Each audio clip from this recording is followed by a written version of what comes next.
നമസ്കാരം. ധനമന്ത്രി കൂടിയായിട്ടുള്ള നമ്മുടെ മുഖ്യമന്ത്രി വി ഡി സതീശൻ അവതരിപ്പിച്ച കന്നി ബജറ്റിനെ കുറിച്ച് വലിയ ചർച്ചകളാണ് നടക്കുന്നത്. കേൾക്കാൻ വളരെ സുഖമുള്ളതാണ്. വലിയ പ്രഖ്യാപനങ്ങൾ നിറഞ്ഞതുമായ ഒരു ബജറ്റാണ്. പല മാധ്യമങ്ങളും ഇതിനെ മികച്ച ബജറ്റായി വിശേഷിപ്പിക്കുന്നുണ്ട്. പക്ഷേ ഒരു ബജറ്റിനെ വിലയിരുത്തേണ്ടത് അതിലെ വാഗ്ദാനങ്ങൾ കേട്ടുകൊണ്ടല്ല, അത് നടപ്പിലാക്കാനുള്ള സാമ്പത്തിക ശേഷി പരിശോധിച്ചിട്ടാണ്. ആ നിലയിൽ നോക്കുമ്പോൾ ഇപ്പോൾ അവതരിപ്പിക്കപ്പെട്ട ഈ ബജറ്റിനെ കുറിച്ച് ചില ഗൗരവപരമായിട്ടുള്ള ചില ചോദ്യങ്ങളുണ്ട്. ആദ്യം തന്നെ എല്ലാ കുടുംബങ്ങൾക്കും 25 ലക്ഷം രൂപയുടെ ഉമ്മൻചാണ്ടി ആരോഗ്യ ഗ്യാരണ്ടി പ്രഖ്യാപിച്ചിരിക്കുകയാണ്. കേൾക്കുമ്പോൾ നല്ല സുഖമാണ്, അത് ആശ്വാസമാണ്, നല്ലൊരു പ്രഖ്യാപനവും തന്നെയാണ്. പക്ഷെ നിലവിലെ മെഡിസെപ് പദ്ധതിയുടെ അവസ്ഥ നമ്മൾ മറക്കരുത്. ക്ലെയിമുകൾ കൃത്യമായി ലഭിക്കാത്തത് കൊണ്ട് പല പ്രമുഖ ആശുപത്രികളും പദ്ധതിയിൽ നിന്ന് പിന്മാറുകയോ അല്ലെങ്കിൽ അനാസ്ഥ കാണിക്കുകയോ ചെയ്ത സാഹചര്യം കേരളത്തിൽ നമ്മൾ കണ്ടതാണ്. ആ കുടിശ്ശികകൾ പോലും പൂർണ്ണമായി തീർക്കാൻ കഴിയാത്ത ഒരു സർക്കാർ അതിലും വലിയൊരു ആരോഗ്യ ഇൻഷുറൻസ് പദ്ധതി പ്രഖ്യാപിക്കുമ്പോൾ സ്വാഭാവികമായും ഒരു ചോദ്യം ഉയരും. ഈ പദ്ധതിക്ക് ആവശ്യമായ കോടിക്കണക്കിന് രൂപയുടെ പ്രീമിയം എവിടെ നിന്നാണ് കണ്ടെത്തുക? അതിനുള്ള വ്യക്തമായ സാമ്പത്തിക പദ്ധതി ബജറ്റിലുണ്ടോ? മറ്റൊന്ന് വൺ കേരള കരുതൽ മിഷൻ എന്ന പ്രഖ്യാപനമാണ്. മാരക രോഗങ്ങൾക്കും പാവപ്പെട്ട വിദ്യാർത്ഥികൾക്കും സഹായം എത്തിക്കാൻ വേണ്ടി പുതിയ ഒരു പ്ലാറ്റ്ഫോം രൂപീകരിക്കുമെന്നാണ് പറയുന്നത്. എന്നാൽ അതിനുള്ള പണം സർക്കാർ സ്വന്തം വരുമാനത്തിൽ നിന്നല്ല, സർക്കാർ ഇതര സംഘടനകളിൽ നിന്നും CSR ഫണ്ടുകളിൽ നിന്നുമൊക്കെ വ്യക്തികളിൽ നിന്നുമൊക്കെ സംഭാവനകളിലൂടെയാണ് കണ്ടെത്താൻ ഉദ്ദേശിക്കുന്നത് എന്നും പറയുന്നുണ്ട്. ഇവിടെ ഒരു അടിസ്ഥാന ചോദ്യം ഉയരുന്നത്, ചികിത്സയും വിദ്യാഭ്യാസവും ഉറപ്പുവെക്കുക എന്നത് ഒരു ജനക്ഷേമ സർക്കാരിന്റെ ഉത്തരവാദിത്തമല്ലേ? അതിന് പൊതുജനങ്ങളിൽ നിന്നും കോർപ്പറേറ്റുകളിൽ നിന്നും സംഭാവന വരിക്കാൻ ഒരു മിഷൻ തുടങ്ങേണ്ടി വരുന്നു എന്നത് സർക്കാരിന്റെ സാമ്പത്തിക ദൗർബല്യത്തിന്റെ സൂചനയല്ലേ? ബജറ്റിൽ മിഷൻ സമുദ്ര, ഏവിയേഷൻ ഹബ്ബ് തുടങ്ങിയ വലിയ വികസന പദ്ധതികളും പ്രഖ്യാപിച്ചിട്ടുണ്ട്.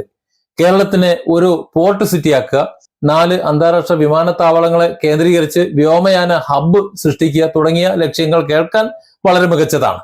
എന്നാൽ ഇന്നത്തെ കേരളത്തിന്റെ സാമ്പത്തിക സ്ഥിതി എന്താണ്? കേന്ദ്രം കടമെടുപ്പ് പരിധി നിയന്ത്രിച്ച് വെച്ചുകൊണ്ടിരിക്കുകയാണ്. ശമ്പളം, പെൻഷൻ, ദൈനംദിന ചെലവുകൾ പോലും വലിയ സാമ്പത്തിക സമ്മർദ്ദത്തിലാണ് ഇപ്പോൾ മുന്നോട്ട് പോയിക്കൊണ്ടിരിക്കുന്നത്. അങ്ങനെ ഇരിക്കെ ഇത്തരം മെഗാ പദ്ധതികൾക്ക് ആവശ്യമായ നിക്ഷേപം എവിടെ നിന്നാണ് എത്തുക എന്നുകൂടി ഒന്ന് പറയണം. അത് അറിയണ്ടേ? മുൻ ബജറ്റുകളിലും സമാനമായ നിരവധി പ്രഖ്യാപനങ്ങൾ നമ്മൾ കേട്ടിട്ടുണ്ട്. അവയിൽ എത്ര എണ്ണം യാഥാർത്ഥ്യമായി എന്ന ചോദ്യത്തിനും മറുപടി പറയേണ്ടതുണ്ട്. തൊഴിൽ മേഖലയിലും ചില പ്രഖ്യാപനങ്ങളുണ്ട്. യുവാക്കൾക്കായി കെയർ ഗിവർ സർട്ടിഫിക്കറ്റ് കോഴ്സുകൾ ആരംഭിക്കുമെന്നാണ് പറയുന്നത്. വിദേശത്ത് വലിയ തൊഴിൽ സാധ്യതയുള്ള മേഖലയാണ് എന്നത് ശരി തന്നെയാണ്. എന്നാൽ കേരളത്തിൽ തന്നെ പുതിയ വ്യവസായങ്ങളും തൊഴിൽ സംരംഭങ്ങളും ഒക്കെ സൃഷ്ടിക്കുന്നതിന് പകരം യുവാക്കളെ വിദേശത്തേക്ക് പോകാൻ സർക്കാർ തന്നെ പരിശീലിപ്പിക്കുന്നത് പ്രതിഭകളുടെ പലായനത്തെ ഇപ്പൊ തന്നെ പോയിക്കൊണ്ടിരിക്കുകയാണ്. ആ പലായനത്തെ വീണ്ടും പ്രോത്സാഹിപ്പിക്കുന്ന ഒരു സമീപനമല്ലേ എന്നൊരു ചോദ്യം ഉയരുന്നുണ്ട്. നിക്ഷേപം വർദ്ധിപ്പിക്കാൻ വേണ്ടി ഇൻവെസ്റ്റ്മെന്റ് കേരള സെല്ലും സിംഗിൾ വിൻഡോ സംവിധാനവും ഒക്കെ പ്രഖ്യാപിച്ചിട്ടുണ്ട്.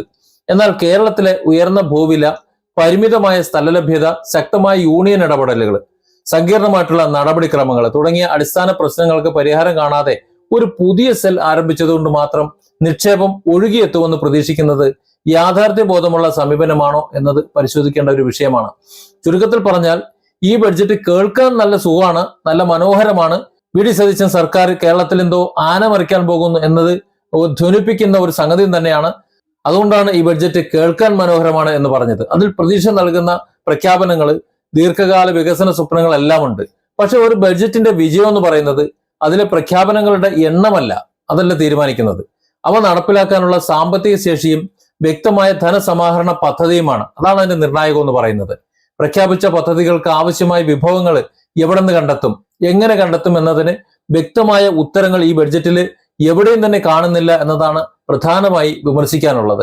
അതുകൊണ്ട് ഈ ബഡ്ജറ്റ് വെറും കയ്യടി നേടാനുള്ള പ്രഖ്യാപനങ്ങളുടെ ഒരു സമാഹാരമാകുമോ, അതോ യഥാർത്ഥത്തിൽ കേരളത്തിലെ സാമ്പത്തിക ഭാവി മാറ്റിമറിക്കുന്ന പ്രവർത്തന പദ്ധതിയായി മാറുമോ എന്ന് ഇനിയും വരും വർഷങ്ങളിലെ, ഒരു മാസമല്ലേ ആയിട്ടുള്ളൂ, ഇനി വരുന്ന വർഷങ്ങളിലെ നടപ്പാക്കൽ കൊണ്ടാണ് നമുക്ക് തിരിച്ചറിയുക. അതിനുള്ള മാർഗങ്ങൾ ഉണ്ട്, അല്ലെങ്കിൽ എന്തെങ്കിലുമൊക്കെ ഉണ്ട്, ഇതിനെ ഹൈഡാക്കി വെച്ചതാണ്. ഓക്കെ, ഏതായാലും ഇത് പ്രതിപക്ഷം ചോദ്യം ചെയ്യും എന്ന കാര്യത്തിൽ യാതൊരു സംശയമില്ല. Different angles. Don't forget to subscribe and support this channel.